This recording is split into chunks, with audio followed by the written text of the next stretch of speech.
Tchau. Muito bem, agora sim, vamos conversar. Estou ansiosa para essa conversa com a Bia Barbosa, ela que é integrante do Comitê Gestor da Internet no Brasil e coordenadora de incidência na ONG Repórteres Sem Fronteiras. Bia, seja bem-vinda ao ICL. Sei que você estava ansiosa para entrar na nossa discussão, né? Bom dia. Bom dia, vocês me ouvem bem? Já estava aqui há um tempinho, mas ouvindo vocês com muito prazer. Bom dia para todo mundo. Super bem. A gente vai falar contigo sobre esse surto de fake news no Brasil. Antes, deixa eu só aproveitar para pegar o embalo que a gente via discutindo antes e ouvir um pouco a tua análise também. Eu acabei de dar a notícia aqui desse alinhamento das maiores, das gigantes de tecnologia e redes sociais alinhadas e endossando esse novo governo Trump com essas doações, deixando isso claro, não é nem algo que está sendo feito aí no escuro, né? Eu queria te perguntar na sua análise o que isso significa. Porque a gente vê, principalmente quando a gente fala de redes sociais, que há, de uma maneira geral, um movimento no mundo para que isso seja regulamentado. A gente acabou de ver o que aconteceu na Austrália, por exemplo, que as crianças e adolescentes com até 16 anos são proibidos de usar as redes sociais, qualquer rede social, e a multa é prevista para a rede social. Então, se um adolescente de 16 anos, por exemplo, ele burlar essa regra, a responsabilidade não vai ser dele, a responsabilidade é da plataforma. A gente tem a sensação, mas queria ouvir a sua análise, de que não é por acaso que essas plataformas todas se juntam a um governo como o de Donald Trump, um governo de extrema-direita. Eles querem ficar mais forte para derrotar esse movimento no mundo, que a gente vê na Europa e no Brasil também, de regulamentação dessas plataformas para que eles voltem a ficar mais fortes. É isso? Como é que você avalia? Eu acho que é exatamente isso. Eu acho que o Panuzzi foi muito feliz na fala anterior dele nesse sentido. Se trata de uma disputa geopolítica global, né?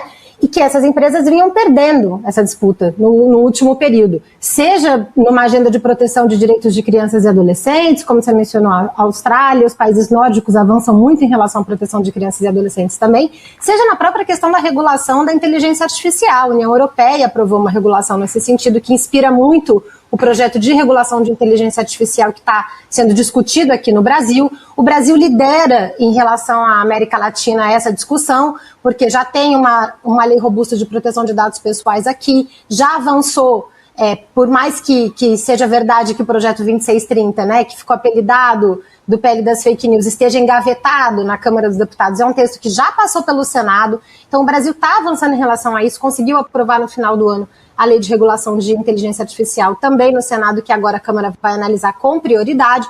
Então tem um movimento no mundo todo de colocar limites, principalmente aos danos que são causados por esse modelo de negócios, que é baseado essencialmente numa coleta e tratamento massivo de dados, num direcionamento de conteúdos, independentemente dos danos que isso vai causar, seja para os indivíduos, seja para as crianças, seja para os grupos minorizados, seja para as democracias.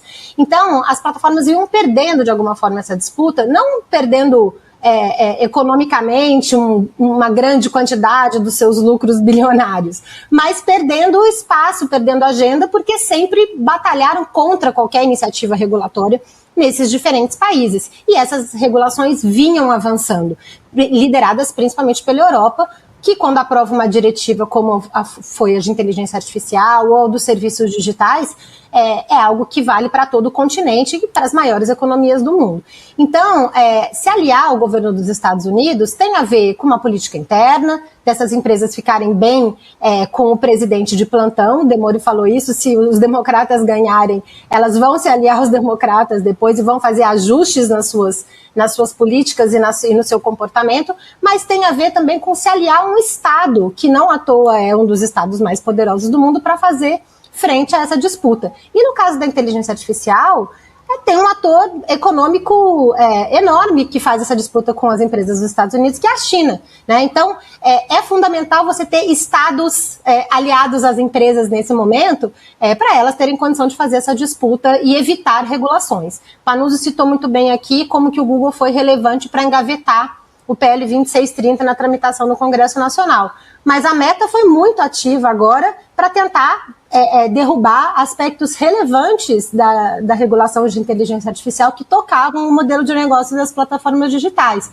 Um deles, por exemplo, era um artigo que tinha no projeto de lei e que chegou a permanecer até o último momento no relatório do senador Eduardo Gomes, que falava que os sistemas de inteligência artificial que recomendam conteúdos, portanto, direcionam conteúdos para os usuários, alimentam o feed dos usuários com aquilo que interessa para gerar mais engajamento e mais tempo de permanência na rede por parte dos usuários, era classificado no projeto como um sistema de alto risco, que ensejaria para as redes sociais uma série de obrigações em termos de transparência, de mitigação de riscos, de auditoria, e as plataformas até o último momento lutaram contra isso, e aliadas à extrema-direita dentro do Senado Federal conseguiram derrubar esse artigo do texto.